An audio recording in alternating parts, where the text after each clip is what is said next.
Hi everyone, and in this video I'm gonna teach you how to interpret and chest X-ray. So we are gonna go forward with the approach of A, B, C, D, E technique. In this technique we are gonna first start off with A. So A for airway.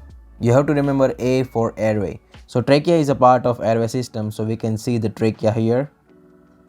So this is the trachea, and we also can see the trachea is bifurcating at the point of here. So in A we also have to look mediastinal width. You can see the mediastinal width here.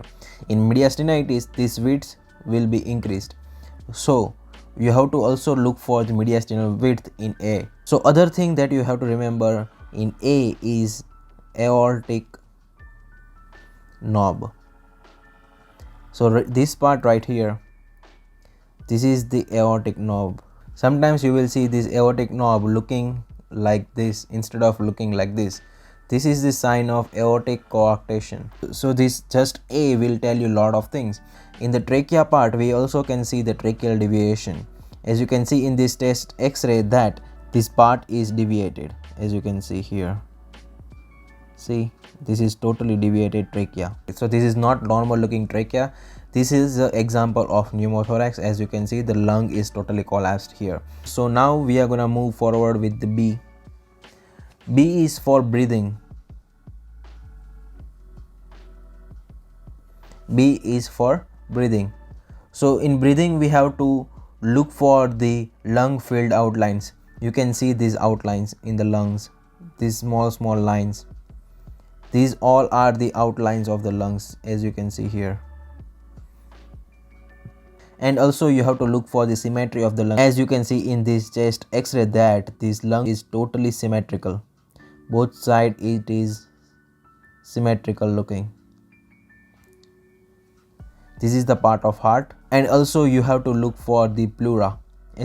In this normal looking chest X-ray you cannot find out the pleura. If there will be pleural effusion, you can see the lung outline like looking like this or looking like this. It will push the lung to the medial side and you can see the outline of the lung in the pleural effusion.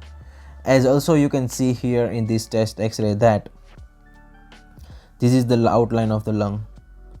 And there will be lots of cause of lung collapse. So in B also you have to look for the pneumothorax, and that is really important. You have to know how to identify the pneumothorax. This is the typical example of pneumothorax. You have to remember this in your mind. So we are gonna move forward with the C. C means circulation.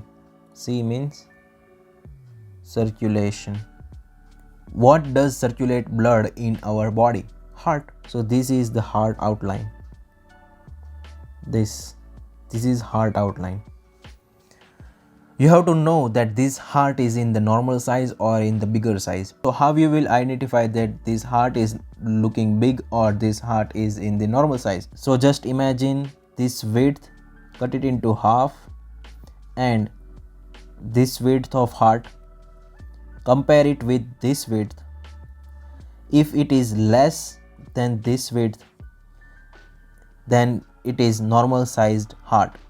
If it is more than this, then it is cardiomegaly. So there is an example of cardiomegaly here. You can see this is the heart border.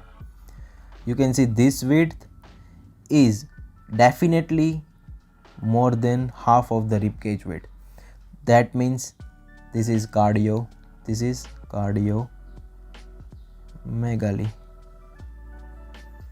So this is a perfect example of cardiomegaly. So other thing with the C is heart shape. There will be lots of shape of the heart you have to identify, like boot shape heart, box shape heart. This is boot shape heart, and this shows different congenital abnormality of the heart. So now moving forward to D. D is for diaphragm.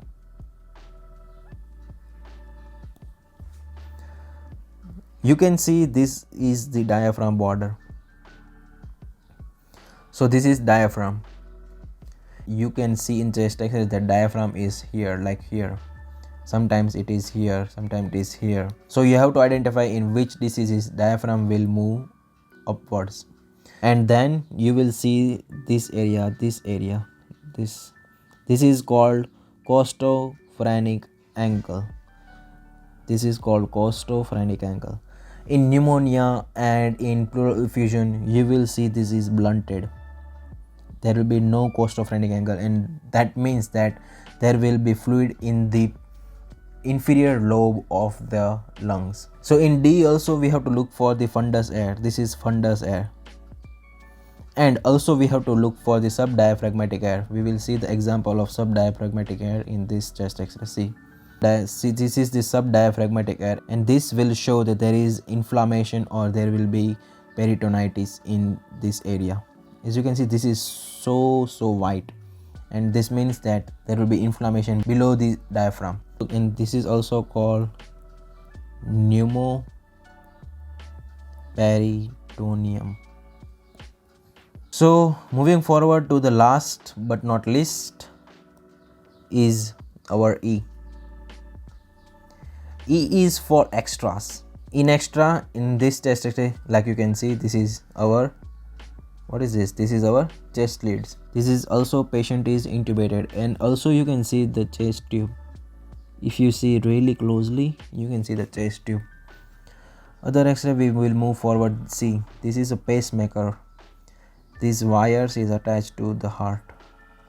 See, this is the pacemaker of the heart. See, in this chest X-ray, you can see lots of lines is going.